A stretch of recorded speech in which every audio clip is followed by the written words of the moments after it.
So I forgot my Joby tripod for this trip. So just a fun fact, I'm currently filming this. My tote bag is at the base. My lunchbox is on top of that. My planner is sitting there on top of my lunchbox. A thing of coconut oil is on top of that, and then my camera is sitting at the top. And for those who don't believe me, behind the scenes, this is the situation. Like, got to get that window.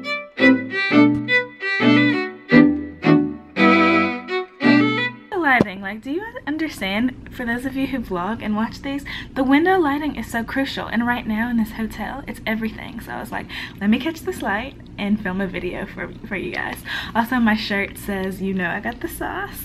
I got this at Rihanna's concert last year. All right, so let's go ahead and jump into this. This is a more serious topic: personal safety for flight attendants. I have done a part 1 on that, so we'll link that down below in the description box if you all want to check that one out. And then part 2 is now. So I have my little post-its here ready for this one. The first one, I do want to give a shout out. I actually met him in D Terminal, and I told him that I would add this in the video. And when I went to look at your name, I think your first name started with a D, but now I can't remember. But the last name was McPherson. So hey, if you're watching this, he actually was working a flight whenever I was going home. And this is a very good tip, and one I forgot to include in the first video, and that is, do not ever check in at the hotel and post that on social media. It's fine if you're in Rome and you want to check in and let everyone on your Facebook feed or Twitter or whatever else know what city you're in general. There's nothing wrong with that. I do that. A lot of people do that. That's what it's there for. But don't ever check in specifically at your hotel. Unless you're staying at some like crazy 5-star extravagant hotel and you just need people to know, then maybe that's a different type of situation. But whenever you're on trips, especially at your crew hotel, that information should never be disclosed. So don't let anyone know where the crew hotel is. Don't let anyone know the specific address. Just leave that out. It's never really necessary to do that, and you're not supposed to disclose that.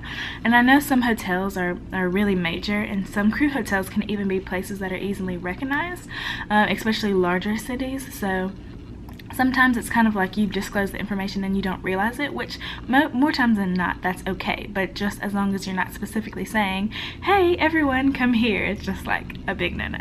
Another thing is traveling alone. A lot of times on layovers, you will have instances where your crew might all be from there. They might not want to go out. You might be in a place that's really neat and you want to travel alone. Now, I did this quite often, especially when I was mini base. I still do to this day, so it is safe. I do remember one instance where I was traveling. I was determined to see the Niagara Falls. I was determined to see that, and you guys can go back and find that vlog if you wanted to. And I went alone. I went on the train, and I was supposed to go all the way down to the end, get to the bus stop, take the bus that took you there. It was like a 45-minute drive, and I actually got lost.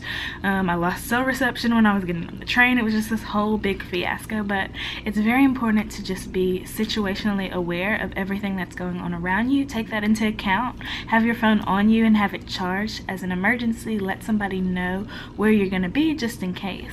But a lot of times, especially in broad daylight in big cities, a lot of places, and even internationally as well, are safe to travel alone.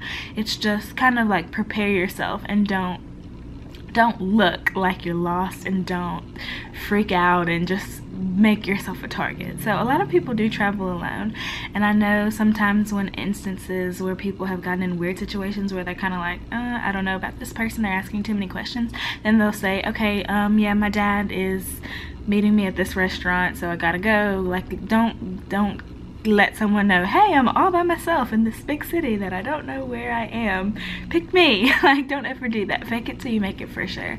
But do keep that in mind. If you are gonna be considering and pursuing this job, you will probably travel alone quite often, more often than you think, and it is totally safe. I know flight attendants especially, we're so resilient and we're so independent, so we go off on our own all the time, and it is safe. Just once again, common sense things, keep that in mind. I might actually do a separate video on traveling alone and like my experience with that, but it is safe. Also, let me refer to my notes. Whenever you check in with your gate agent and then you go down to get on the plane and get everything set up, kind of, you'll have your badge out and show them, and so they can make sure that it's you or whatever, just for safety reasons. And there might be other steps to check in to get on the plane, but after you have done that, put your badge up. I've seen people and flown with them that like have their badge out the whole time, or have it like placed on their the outside of their uniform where it's displayed. And in my instance, my first, last, and middle name are all on my badge, as well as my badge identification number and other things, and that's not information that I feel like needs to be disclosed, and it doesn't. And it's not anything that I would just want a passenger. Like, even instances when passengers are like, "Hey Ashley," I'm like, I don't know you, but then I forget my actual badge has my name on it, so I'm like, oh, that's how they know me. But I opted out from having my last name on there because I don't want anyone searching me, because I have heard that too. You are allowed to have your first and last name on your badge if you want, and passengers have looked at someone's badge, looked them up on Facebook and like tried to add them and all that. People are crazy these days. So I only have my first name on there, and I'm always fine with people, you know, addressing me as my name. It still does throw you off sometimes when it's not somebody you know, but at least I can't look you up on social media. So keep that in mind. Just stick your badge back in your uniform, get that out of the way, so you don't have the weird ones asking you like, you know, can we be friends on Facebook? No. Once again, be aware of your surroundings. That's probably the biggest and most important one. If you see something that looks sketchy, that smells sketchy, that appears sketchy, whatever, get away from it. Notify someone if you think that it's that important, and just don't put yourself in situations where you know it could be a problem. And I mean, that's really self-explanatory, and I feel like out of all the tips, that's really the most obvious one whenever it comes to your personal safety and this job. Another thing is international layovers.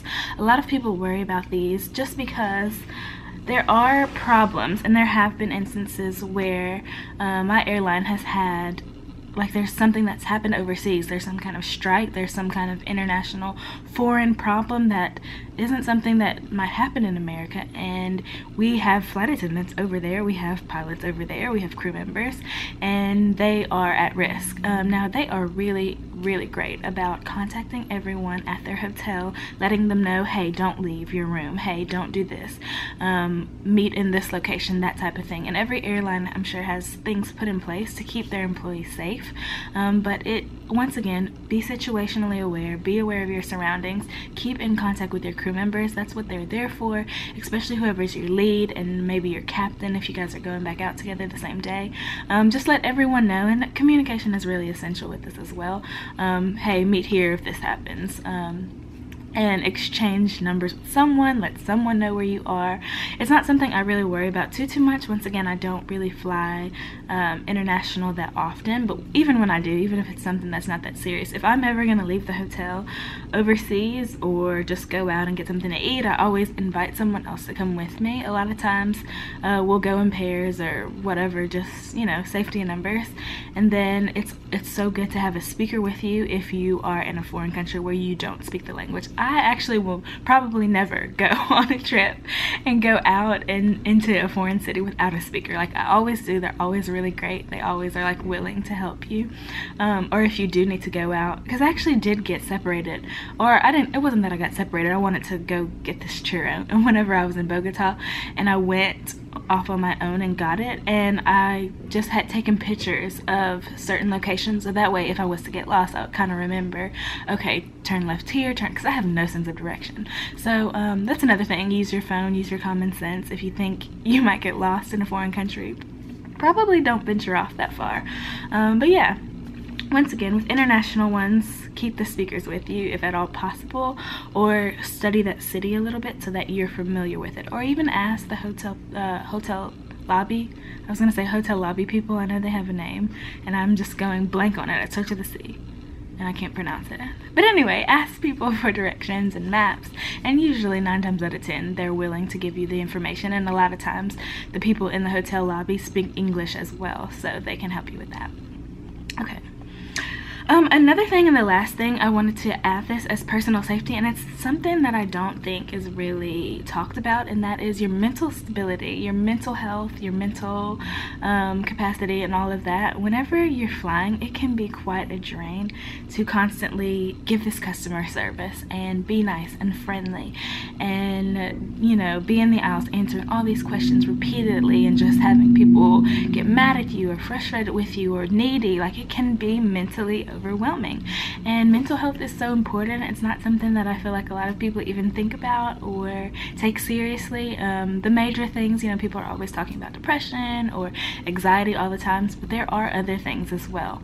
So I mean, this is like, once again, a sensitive subject, but there are flight attendants that struggle with alcoholism, that struggle with addictions, that struggle with anxiety, depression, etc. And if you feel like the job is getting too much, or mentally you just can't, talk to somebody. There are managers, there are people in like higher up positions put in place and programs put in place to deal with it. So please, like, don't feel embarrassed, or don't feel like, you know, I don't want to do that, or I'm better than that, or whatever.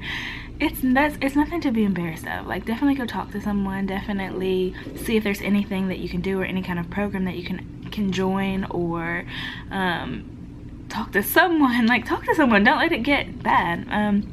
It's another thing that I think is kind of swept under the rugs, but there are so many people out there. Something such as so small as like drinking all the time. Like, obviously crew members, we do have a cap. We do have a point where we're supposed to stop drinking. And for most airlines, I believe it's kind of the same across the board, just so that by the time you've waken up, by the time you've gotten ready, gotten to that plane, you are sober. There's, you know, no alcohol in your system, for obvious reasons. That's common sense. But for people that struggle with that, or just are finding themselves that they need a drink after every trip or after every duty day or whatever, because it can be a lot. And don't get me wrong, I do drink, so you know, I see nothing wrong with alcohol. But if it's becoming a problem, definitely talk to someone. Now, I don't have like specific links or like any like number to give out or whatever to help with that, but I know that if you reach out to someone in privacy and like let them know your issue or whatever, even if you have a family problem going on at home that's really stressful or anything like that, talk to someone immediately. Let them know, because it can affect your work life, it can affect your personal safety, it can affect your crew member safety. And we want a job, especially in the field that we work in. Aviation is so serious. People don't realize how much it takes to get a plane off the ground. And whether you be the person who's coordinating the flight to come in to the gate on time, whether you be the pilot flying the plane, whether you be the gate agent that's working the flight and getting all those passengers in and getting all the bags situated and making sure everyone's getting the seat that they kind of want, it's a lot that it takes. And just, you need to make it's up to every individual person to make sure that they're doing what they're supposed to do, to make sure that they're safe personally, and to make sure that their crew is safe, because you don't want to put anybody in jeopardy. So yeah, that's pretty much it. Once again, there is a part 1, so if you all did want to see that, definitely go down to the description box and I will add that link. Thank you guys so much for joining me. We are growing on a channel. Growing as a channel. I think I might actually open a PO box up at 8K. We'll see. I have been getting requests for that, so I'm not sure, but I hope you guys are enjoying these vlogs, and any video suggestions, once again, leave down below, and I will also have all my social media links in the description box, and I'll see you guys in the next one. Bye. Also, I don't know if I mentioned, but my lipstick that I'm wearing is Kylie's 22 matte. Bye.